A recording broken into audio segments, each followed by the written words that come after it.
সেদিন সন্ধ্যায় ইনস্টাগ্রামে ছোট্ট একটি বার্তা দিয়ে টেস্ট থেকে অবসর নিয়েছেন রোহিত শর্মা। শোনা যায় ইংল্যান্ড সফরে বাদ পড়ার সম্ভাবনা থেকেই এই সিদ্ধান্ত নিয়েছেন হিটম্যান। সেদিনই টেস্ট থেকে অবসর নেওয়ার ভাবনা ছিল বিরাটেরও। সূত্রের খবর, বোর্ডের তরফেই নাকি বিরাটকে বলা হয়েছিল তিনি যেন অবসরের সিদ্ধান্ত ঘোষণা। বিসিসিআইয়ের ভূমিকা নিয়ে প্রশ্ন তুললেন কুম্বলে। মাত্র 5 দিনের ব্যবধানে কেন টেস্ট থেকে অবসর নিলেন বর্তমান প্রজন্মের দুই সেরা তারকা? বিসিসিআইয়ের দিকে এখন প্রশ্ন ছুড়ে দিলেন কিংবদন্তি স্পিনার অনিল কুম্বলে। তার আরও প্রশ্ন, বিরাট ফ্যানবেসে থাকা দুই ক্রিকেটারের জন্য কেন বিদায়ী ম্যাচের আয়োজন করল না বোর্ড? কেন শেষবারের মতো মাঠে নেমে টেস্টকে বিদায় জানানোর সুযোগ পেলেন না বিরাট কোহলি এবং রোহিত শর্মা?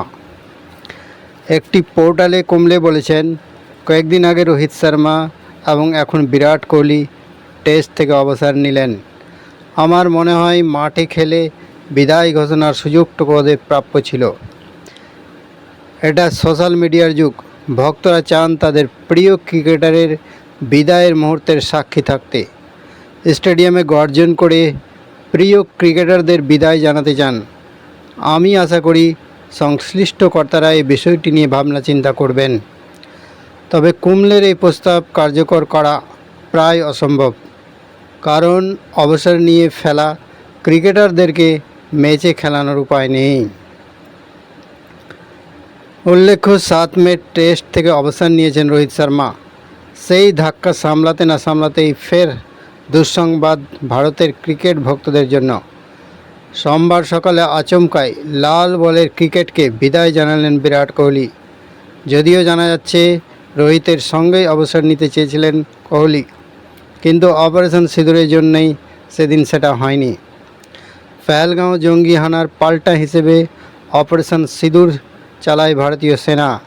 ভেঙে গুড়িয়ে দেওয়া হয় একাধিক জঙ্গি ঘাঁটি। সেটা ঘটেছিল 7ই মে। সেদিন সন্ধ্যায় ইনস্টাগ্রামে ছোট্ট একটি বার্তা দিয়ে টেস্ট থেকে অবসর নিয়েছেন রোহিত শর্মা।